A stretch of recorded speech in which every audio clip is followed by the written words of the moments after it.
Poslala vás Maričovi? Mám od nej podpísané splnomocnenie, aby som s vami jednal o žiadosti o rozvod. Advokát, prečo sa s vami skontaktovala moja manželka? Kto jej radí? Senior Adrián González. Na, na, na, na, na, na, na. Dal mi lásku ako hrom, silnú ako hrom. Moment!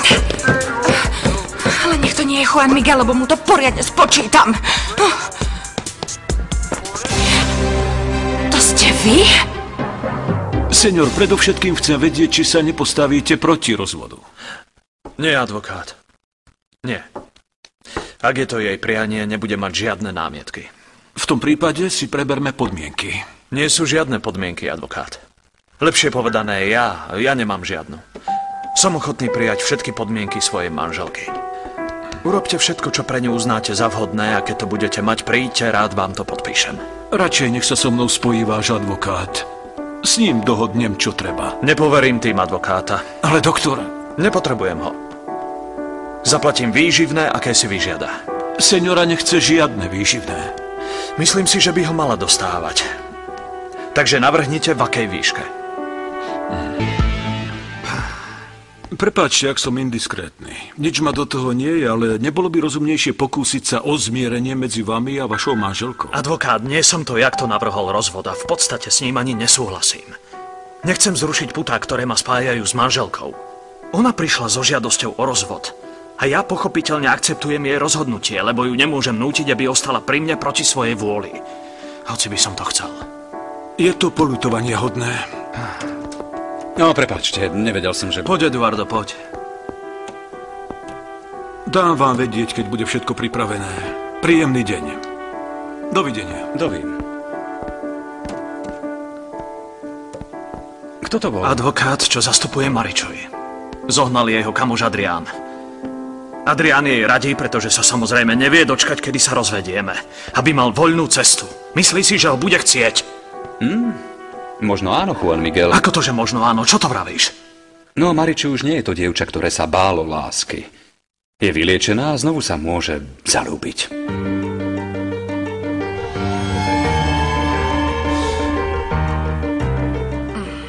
Vieš čo? Jasné, Juan Miguel, o čo len chceš? No... Nezdá sa mi vhodné, aby som teraz šiel za Maričovi.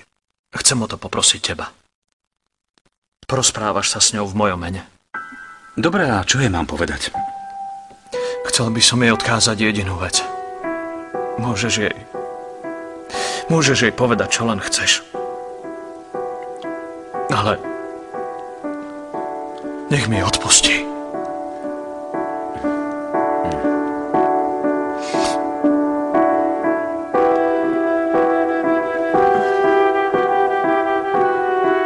Chcem, aby Juana Miguel...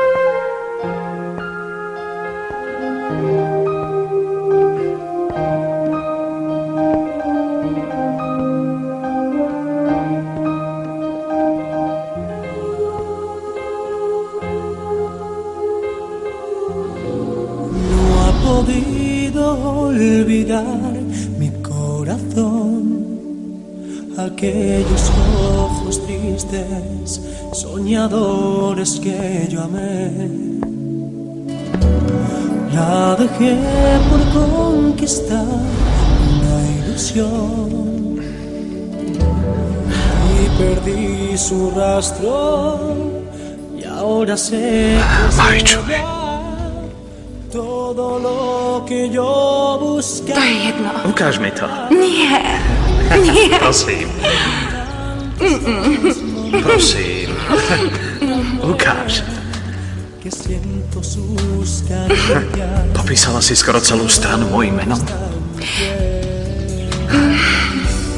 Cada noche la abrazaba junto a mí, la cubría de besos y entre mil caricias Marečoj.